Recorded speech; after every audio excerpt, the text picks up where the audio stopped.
E aí, galera do segundo ano, beleza? Olha, eu tô fazendo esse vídeo porque a gente teve alguns problemas aí com a prova de filosofia, que a gente não vai comentar agora, a gente vai conversar sobre isso pessoalmente, tá? E pra gente tentar minimizar e evitar certos problemas para a prova de sociologia, eu vou dar uns direcionamentos a vocês em relação a alguns temas, tá? A prova de sociologia, ela são 5 questões, 4 delas são extremamente interpretativas e uma questão é uma questão de base sociológica, ou seja, algo que vocês assim já deveriam compreender, etc e tal.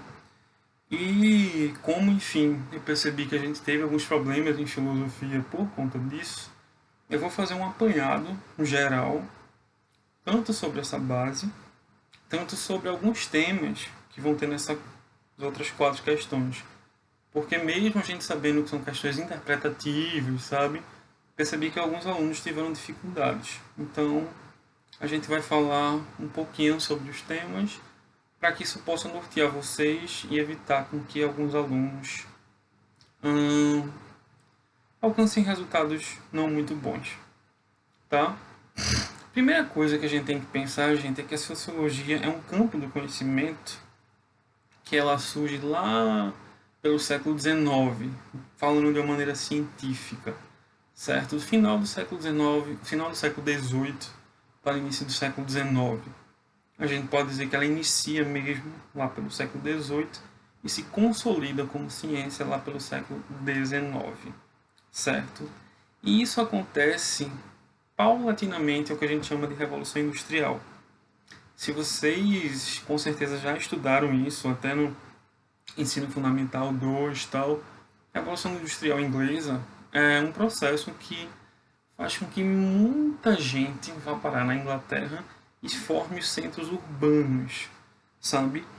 E com essa mobilização urbana, com esse aglomerado de pessoas na Inglaterra, isso começa a chamar a atenção de várias pessoas a tentar compreender que fenômenos são esses que estão acontecendo naquele local, certo?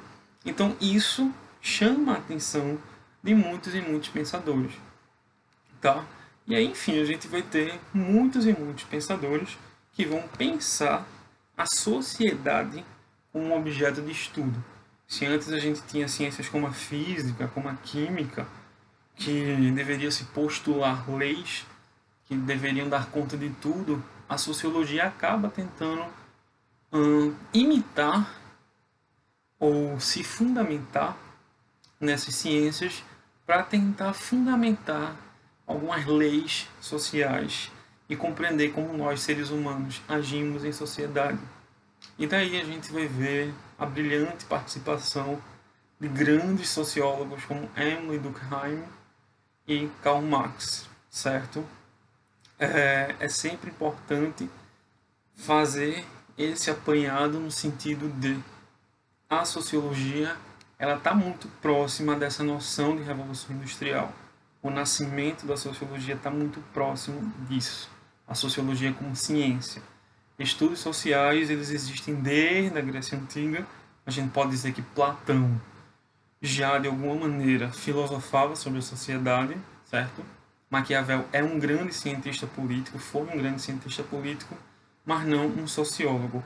Essas distinções a gente pode ver melhor em sala de aula depois, tá bom? Bom, isso é para a gente introduzir uma basezinha que, a meu ver, eu pensei que já estava mais clara, mas eu percebi que com a prova de filosofia isso não está claro na mente da maioria, certo? Então é importante retomar isso. E alguns pontos das questões interpretativas. Algumas questões da prova vão tratar sobre racismo, um tema que a gente já viu em sala de aula. A gente cansou de falar em sala de aula que o Brasil foi o último país das Américas a abolir a escravidão. Acho que vocês lembram disso, né?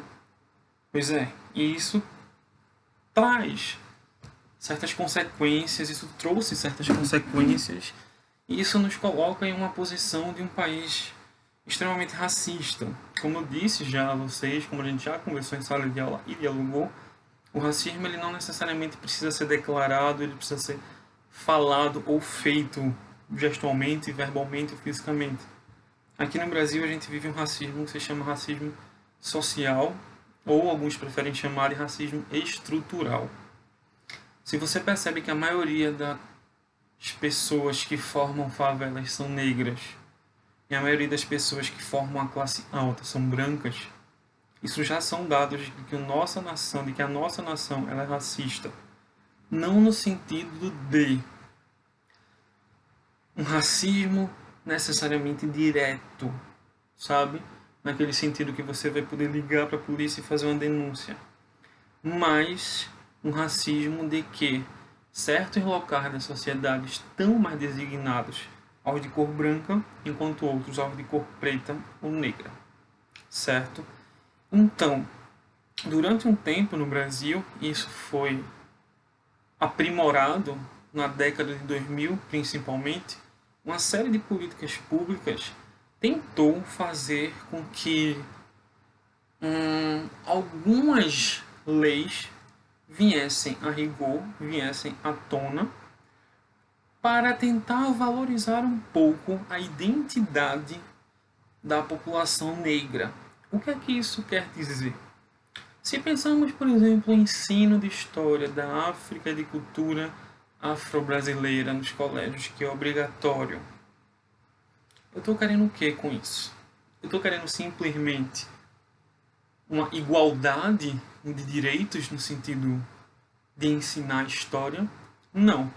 A partir do momento que eu estou ensinando a história da população negra, eu estou tentando também criar uma identidade para o povo negro. Porque quando a gente abria um livro de história há um tempo atrás, e diria que até hoje um pouco, a gente só vai ver basicamente heróis brancos, pessoas que estão movimentando a história de cor branca, e raramente vamos ver negros movendo a história. A partir do momento que a gente se preocupa de estudar a história da África e percebe que existiram reis africanos, nações africanas de grande porte, de grande ciência, de grande comércio, de grande poder, a gente começa a entender que o povo negro no mundo, ele conseguiu alcançar grandes resultados. A gente sabe hoje em dia que existe uma grande filosofia negra em todo o Ocidente. Ou a gente sabe que existe uma grande filosofia que todo o Ocidente esqueceu. E hoje ela está sendo revisitada. O que é que isso quer dizer? Quer dizer que hoje, e um pouquinho daqui à frente, o povo negro pode se orgulhar de no passado ter tido pensadores, quem sabe, do calibre de um Aristóteles, de um Platão, de um Sócrates. Isso faz com que a autoestima da população negra se valorize. Entendem? Então, essa nossa política de educação e de buscar na educação elementos históricos e sociológicos da população negra aumentam a noção de autoestima em uma perspectiva de identidade. O que é identidade? É aquilo que eu sou, que você é, que nós somos enquanto grupo. Então, o grupo negro, quando percebe o seu próprio passado, ou quando percebe a atualidade dos seus próprios grupos, dos seus próprios iguais, ou seja, dos outros negros, quando eles conseguem ver pessoas assim ocupando cargos de respeito na sociedade, eles se sentem valorizados. Esse ponto de identidade ele é fundamental para a gente pensar uma questão muito útil, sabe? Extremamente útil em relação ao tempo presente.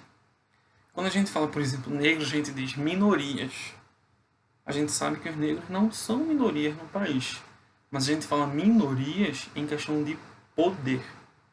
Em questão de números, os negros não são minoria no país. Mas em questão de poder, a gente sabe que são minorias. que isso significa? Que a maior parte do poder do país está concentrada em uma população branca e hétero e homem.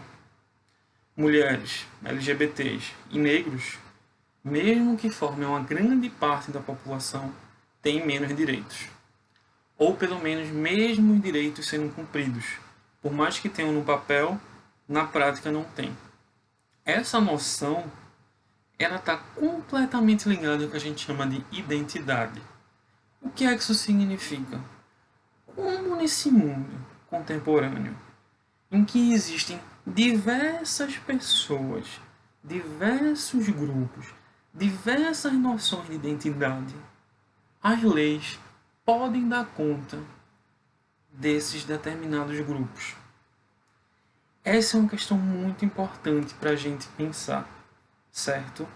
A gente, e isso dialoga completamente com essa noção que a gente acabou de falar sobre negros, a gente tem que pensar que atualmente essas minorias em nossa sociedade contemporânea, elas devem coexistir harmonicamente. Então, por mais que existam culturas como a branca, heteronormativa, masculina, ela queira dominar a cultura da mulher, a cultura LGBT e a cultura negra, ela não deve. O nosso sistema democrático de direito, ele deve permitir a coexistência de todos esses grupos, certo? Tudo isso que eu estou falando aqui, gente, isso vai estar lá na prova em textos. Sendo que muitas vezes a gente sente dificuldade de ler o texto com clareza, etc e tal. Eu entendo isso, até porque é uma mudança de professor, é uma mudança de metodologia, é uma mudança no sentido de estamos ficando mais próximos do Enem, do SSA, enfim, de todos os tipos de vestibulares aí que a gente pode imaginar. E isso é difícil mesmo, certo?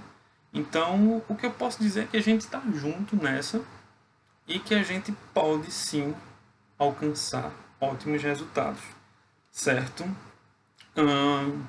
Existe mais algum ponto na prova que é a questão LGBT. Isso eu falei em sala de aula, que historicamente a questão LGBT e o preconceito ao público LGBT, ele é um preconceito que foi alimentado nas igrejas, certo? Na igreja católica, principalmente. A gente tem relatos históricos disso, no período medieval, no período moderno, tanto na igreja católica quanto na protestante, com a reforma e, sobretudo, com a contra-reforma. Se vocês não lembram desse assunto, revisem, pesquisem. Vocês têm que ter autonomia um pouquinho também, certo? A Contra-Reforma foi um movimento religioso que veio como reação da Igreja Católica ao movimento da Reforma, que foi feito por Lutero. Lembram de Lutero, as teses? Se não lembram, não se preocupem. Ou revisem por conta própria, ou esperem que a gente chegue com esse conteúdo para aprofundar. Porque isso não vai cair na prova do jeito que eu estou falando aqui. Mas o que eu estou dizendo é, tanto a reforma quanto a contra-reforma, quanto a própria Idade Média, todos esses movimentos religiosos que vêm da Idade Média para cá foram movimentos que, em certa medida, perseguiram o público LGBT. A gente sabe que naquele tempo a gente não chamava LGBT, né? Isso é uma classificação de hoje em dia. Sendo que essa noção de que ser gay, ser lésbica, ou qualquer outra dessas siglas era pecado, né? Fazia com que as pessoas julgassem as outras e acabassem, enfim, colocando elas como um lugar de inferioridade na sociedade, podendo até castigá-las seriamente, fazendo-as pagar até com a própria vida. Então a gente sabe que a LGBTfobia ela tem um pezinho, sim, nessa concepção católica de mundo. A gente sabe, contudo, e hoje tem grandes estudos sobre, que não foi a única concepção que legitimou o que a gente chama de LGBTfobia, certo? A gente sabe que na idade moderna ou idade contemporânea, mais precisamente na idade contemporânea, lá pelo século XIX, quando a medicina ela começa a se consolidar, a palavra homossexual ela surge como um diagnóstico. Vejam que engraçado, quando a gente fala hoje homossexual, a gente não fala com a mesma ou mesmo significado de quando essa palavra surgiu. O homossexual era um termo médico, era um diagnóstico. Por exemplo, esquizofrênico. Esquizofrenia é um diagnóstico. Homossexual, ou homossexualismo era o diagnóstico, e homossexual é quem era vítima desse diagnóstico. Ou seja, homossexual, para a medicina do século XIX, era uma pessoa doente. Então, muito do preconceito que se tem também em relação a esse público vem da medicina do século XIX. Tanto da Igreja Católica, Idade Média, Idade Moderna, com reforma e contra-reforma, quanto depois no século XIX, com a medicina que passa a diagnosticar qualquer comportamento íntimo que não seja hétero como anormal, como doentio. Então, saibam que essas noções elas são históricas e elas estão voltadas para um certo tempo. Tudo isso vai cair na prova com textos argumentativos, certo? Deixando bem claro isso aqui que eu estou falando, mas vocês vão assistir essa aula, na prova vão relembrar, e eu não tenho dúvida que vão fazer uma boa prova. Um conselho que eu dou a vocês é: respirem 20 vezes antes de ler uma questão. Eu conheço aí gente dessa turma que tem inteligência brilhante e que muitas vezes fica afobado quando vai fazer uma prova e acaba marcando uma outra alternativa, mas por nervosismo ou por achar que não sabe. E corrigir as provas processuais de vocês, viu quanto vocês são bons em escrita, bons em argumentação e quanto são inteligentes. Então se acalmem, que tudo vai dar certo e vocês vão alcançar bons resultados. Beleza? Vamos lá e até a próxima. Falou!